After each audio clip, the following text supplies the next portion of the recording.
Basi Mungu awabariki sana. Kwa tulikuwa tunaendelea na somo letu la kutambuliwa na Mungu kwa matendo.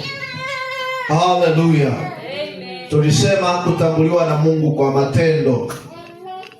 Na nikasema kwamba Mungu anatutambua kwa matendo yetu. Jamani, Bwana Yesu asifiwe sana. Amen. Kwa matendo yetu Mungu anatutambua. Narudia tena kwa wale ambao hawakuwepo, nikasema Kaini na Habili walitambuliwa na Mungu kwa matendo yao. Haleluya. Amen. Matendo ya Kaini yakamtambulisha Kaini kwa Mungu. Biblia inasema Kaini akaleta mazao ya ardhi sadaka kwa Bwana. Biblia inasema bali Mungu hakumkubali Kaini, yani yeye Kaini mwenyewe pamoja na sadaka zake, Mungu akamkataa. Haleluya. Amen. Biblia pale haielezi kwamba Mungu alimkataa kwa sababu ya sadaka yake ilikuwa ndogo. Biblia haielezi. Lakini Biblia inasema hivi, naye Habili akaleta mazao ya mifugo yake sadaka kwa Bwana. Biblia inasema Habili akachagua katika mifugo yake akachagua wanyama walionona. Haleluya. Kitu gani kilimpelekea pengine kuchagua wanyama walionona? Ni moyo mwema. Kwa nini tunasema moyo mwema? Ni kwa sababu ukiendelea kusonga mbele pale, Biblia inasema hivi, Mungu alipoona ya kwamba Kaini amekasirika na uso wake umekunjamana, Mungu anauliza swali pale, anamuuliza Kaini, kwa nini uso wako umekunjamana na kwa nini umeghadhibika? Biblia inasema Kaini hakuwa anajibu wakati ule, lakini bila shaka moyoni mwake alikuwa anajibu. Mungu anamuuliza Kaini, kwani ukitenda mema hautapata kibali? Kumbe kilichomfanya Kaini asiwe na kibali kwa Mungu sio kwa sababu ya ile sadaka yake, ni kwa sababu ya yale matendo yake. Kwa matendo yako yanaweza yakakufanya uwe na kibali kwa Mungu, lakini matendo yako yanaweza yakakufanya usiwe na kibali kwa Mungu pia.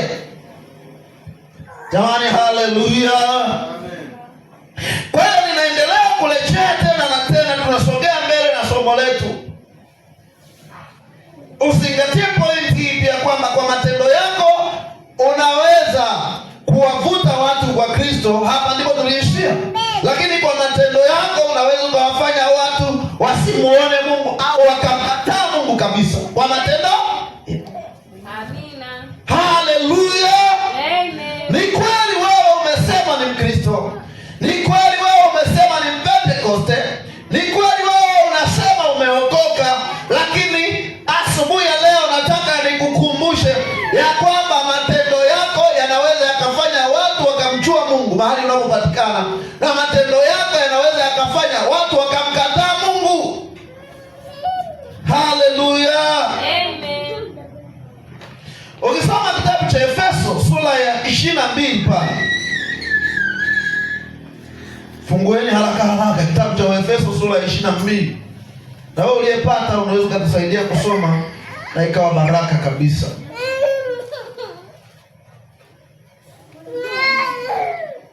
Sura ya 4 mstari wa 22. Soma neno la Mungu. Ndio. Kitabu cha Efeso sura ya 4 mstari wa 22, neno la Mungu linasema. Ndio. Mvue kwa habari ya mwenendo wa kwanza. Mvue kwa habari ya mwenendo wa kwanza. Utu wa zamani. Utu wa zamani. Unaoharibika. Kwa kuzifuata. Tamaa zenye kudanganya. Ndio. Haleluya. Kwa hiyo anasema mvue kwa habari ya mwenendo wa kwanza. Ule mwenendo ambao walikuwa wanakutambua kabla hujamwamini Bwana Yesu, anasema uvue. Haleluya. Wengine hutokea maeneo fulani, wanaokoka wanakuwa ni wachawi. Anasema kama ulikuwa mchawi, acha uchawi. Kama ulikuwa mwongo, acha uongo. Kama ulikuwa mdhulumaji, acha udhulumaji.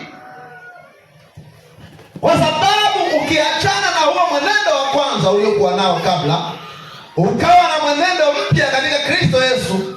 Sasa hapo ndipo watu wanaanza kumtambua Kristo Yesu ndani yako. Haleluya! Ule mwenendo wako mpya ndani ya Kristo, wanaanza kukutambua. Maana Biblia inasema hivi, hata imekuwa mtu amekuwa ndani ya Kristo, ya kale yanakuwa yamepita, tazama sasa yanakuwa ni mapya. Mapya nini?